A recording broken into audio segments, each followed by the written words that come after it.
Hi, joining us today is Phil Sorgen. Phil is the Corporate Vice President and Channel Chief for Microsoft, responsible for the Microsoft partner ecosystem. He's a 25-year industry veteran. He's been a country manager, responsible for an entire P&L of a subsidiary. He's been a field sales exec as well as a seller in previous experience. Most recently, prior to this role, you were the Corporate Vice President of SM&P in the U.S., which is a multi-billion-dollar P&L as well. So Phil's now, Channel Chief. So one of the things that Phil has been doing is he's been traveling around the world. And as part of your travels, you've been talking to a lot of partners. And I know that partner profitability in the cloud is something that's near and dear to you.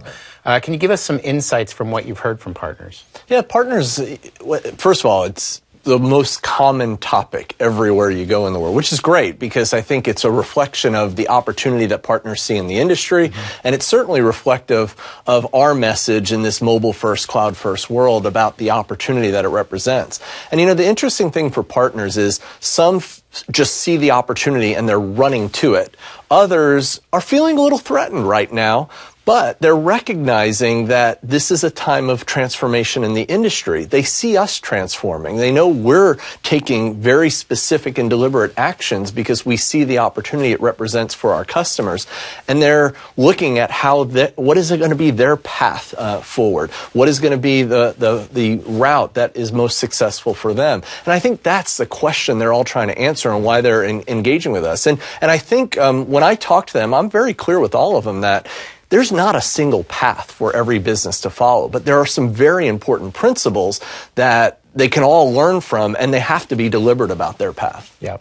Wow. So you met with a lot of different partners, and they had a lot of different business models. Yeah, that's really part of the interesting thing of going into all of these countries and having these discussions, because there's not a stereotype partner. And we used to apply partner types to a lot of the discussion. I'm a VAR, or I'm an ISV, or I'm a system integrator.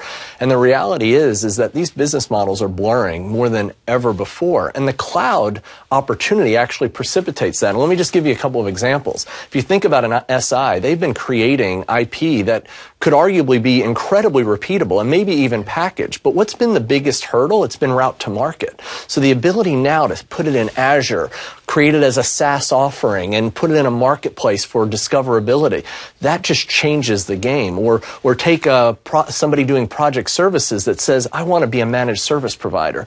The CapEx requirement for that was always a huge hurdle. Now, the consumption of storage and compute on demand makes the entry to those models. So the reality is that all of a sudden we're opening up more business models to more partners to really grow their profitability in easier ways than ever before. But partners have to be deliberate. They have to have a plan, and they have to think about what am I good at today, and what deliberate actions do I have to take? What innovation do I have to apply to my own company to make sure I'm moving up the value chain to drive the kind of profitability I want for my business? And the last thing I'll say on this, and that I always share with partners, is before the cloud, you could kind of say there were 4 core business models, so 4 ways companies monetized. They could resell, they could do project services, they could do managed services, or they could do IP-related solutions.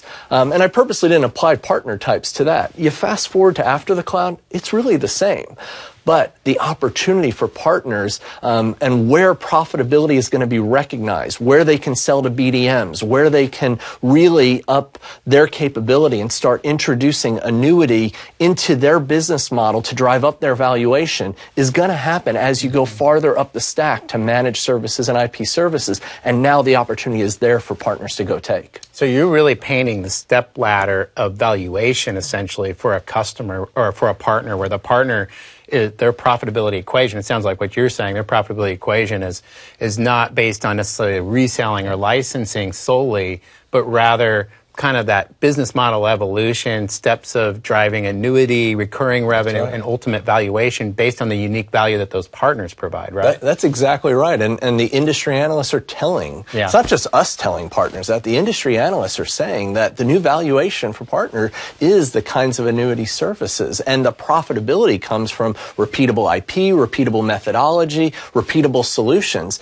And we all know that in this world of the cloud, even the buyer's changing. So so as they're engaging with their customers, they have to have a value equation that might be different than they originally or they used to present to their customers. Yeah, absolutely. Yeah, I think that's great insight, Phil, and it's really helpful for partners to understand how to monetize and capitalize on this new opportunity. Now, we're coming out of a fantastic WPC. Yeah. There was so much information that was shared there. A lot of it was around partner profitability in the cloud. Leaving that event, what are the 2 or 3 things that partners should be honing in on as they start to progress and build their business in the cloud? Well, the first thing that I'd kind of say on, if anything stood out, is I think all companies, including Microsoft, are recognizing that what worked in the past may not work exactly the same in the future. And companies have to be deliberate about what their capabilities are and how those translate to these future opportunities. The second thing is I think there's some core things. I'm not going to tell a partner how to evolve their business. I think business model transformation, candidly, is one of the most difficult challenges most partners are facing. It's not about technical skilling necessarily or sales capability. It's really about business model evolution is where they feel the most challenged in this evolution. So when they think about how they're going to move forward, I think they have to look at all the core things and look at them differently. Are they changing their sales compensation? Are they building repeatable IP and building a library of that they can really present to a customer, the end-to-end scenario that gives the customer the confidence not only to move to the cloud, but to move to the cloud with them? Are they building are they marketing themselves in the right way and marketing themselves differently as a leading provider? I think a lot of the partners I talk to, if they've either chosen a vertical approach or a geography approach. And when they've chosen geography, they've tended to be local. But the cloud opens the opportunity to expand their geographic boundaries without a lot of expense in opening up in a lot of different markets. So is their support structure and their selling model aligning to that? So I think there's some core things in their business approach that they have to look at end to end and say, will this be as successful in the future as it will be in the past? And we had a lot of discussions with a lot of partners at Worldwide Partner Conference specifically around that. Yeah, I see that quite a bit. And the partners that have been at it for quite some time, they're starting to try to differentiate themselves exactly the way that you're describing there with vertical IP, with standing out from the herd by becoming more specific in what they do and how they deliver services. You know what was most exciting at this Worldwide Partner Conference, and we've just watched this evolution year on year, is how many partners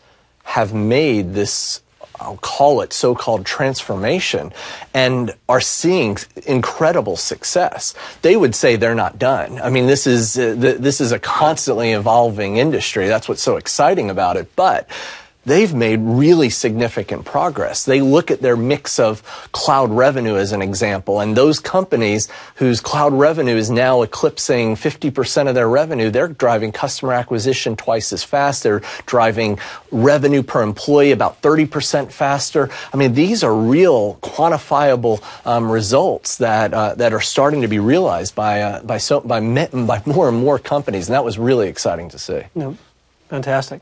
Yeah, so if you look at our investments as a partner organization, as Microsoft as a whole, all the way from engineering to the partner organization to kind of the totality of investments, where do you see us investing where partners can take advantage of the opportunity? Yeah, no, that's I think we showed very clearly to the partner ecosystem that we believe deeply in this mobile-first, cloud-first world that we're in, and we're betting big on it, which means we're lining up everything behind it. And when I've always said how we invest in partners is really along the lines of 4 pillars. So maybe if I could just answer this per the pillars. The first pillar is product, and I always start with product because if we're not making products that end customers want and that partners can build businesses around, then the remaining pillars really don't matter.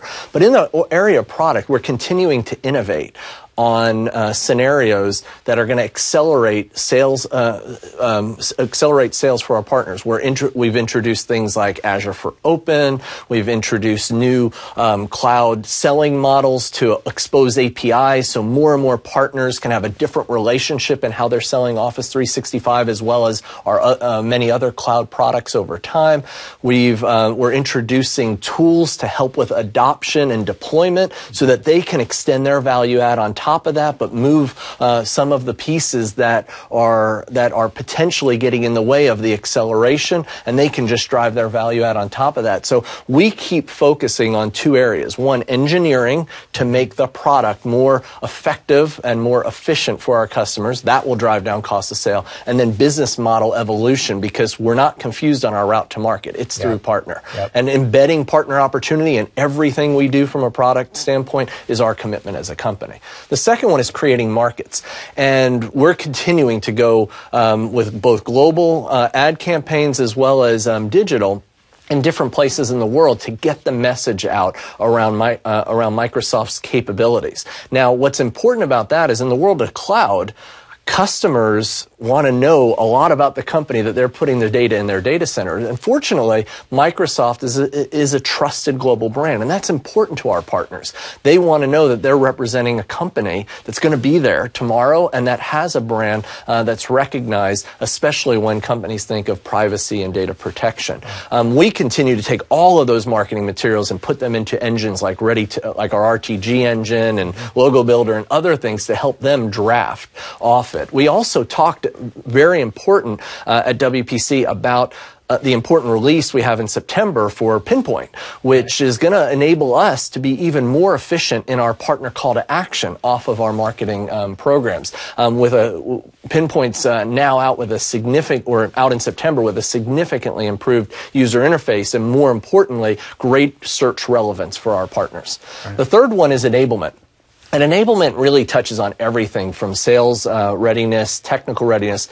But I want to touch on, I talked about business model evolution being a challenge. Well, we're really investing in helping partners understand how to move to the cloud. Over a year ago, we talked a lot about why, but now it's a lot about how. And we published an ebook back in the spring that really talks about how companies can move forward. And it's spoken through the words of other partners that have made this transformation. The second thing that's really important is I can't be more clear about making sure MPN is a cloud-oriented program, and that when companies are successful in the cloud, they get to the highest levels of our MPN programs with the richest benefits and greatest incentives. And that's an important focus in the area of MPN that I know our partners are quite excited about. And then the last one is in sales engagement. And maybe the only point I'll make on sales engagement, I always take pride in having a subsidiary model around the world where we can be very local with our partners on that last mile of execution. We can really customize to the needs of a local market. But when I think of investment year on year, we're making a big bet on Azure, and the single biggest investment is to create opportunity around Azure. We're going big with Azure. We're going to continue to go big with Office 365, but we're going big with Azure next year, and I think that means opportunity for our partners, and they're going to see that in every market around the world. That's great context, Phil. Thanks for that. So I guess in closing, are there any key takeaways or any key kind of go-dos for partners that you want to reflect on? And do you have any closing thoughts? Yeah, my closing thoughts would just be, maybe I'll just say again, we're pretty certain of two things. One is that what worked in the past isn't going to work exactly the same in the future. And when we talk to partners around transformation, it's not one of those things that we're asking them to do something that we're not doing ourselves. We're fundamentally changing our company. We are a new Microsoft in this mobile first, cloud first world. But the second thing that we're certain of that isn't changing for us as a company is we're convinced that our success in this mobile first, cloud first world is through a rich and successful partner ecosystem. And all of our focus focus is going to be on making sure across those pillars we're doing the right things to help our partners be successful. Now, the complexion of our ecosystem on the other end may look a little different than it is today. We think many are going to be tremendously successful, and there's going to be some new entrants into this market, and we see that every day, and we're embracing and welcoming those into the Microsoft family, if you will. But we're very excited. We're on this journey together. We're committed to it. We're going aggressively at it, and we're confident that with our partner ecosystem, we're gonna have great results. That's fantastic. Well, Phil, thanks so much for your time today. We really appreciate it. I think, really just in closing, the things that you highlighted around what you've seen in the field, what you've seen out there in the worldwide with partners, with this partner business model opportunity that you're not only hearing from the industry, but you're hearing directly from partners who are making those investments and seeking more valuation in their companies. The investments that Microsoft makes to support that evolution, you're 100% behind, and that the opportunity for partners is now in order to capitalize on the opportunity. That's great. We really appreciate your time. Thanks a lot. Thank you.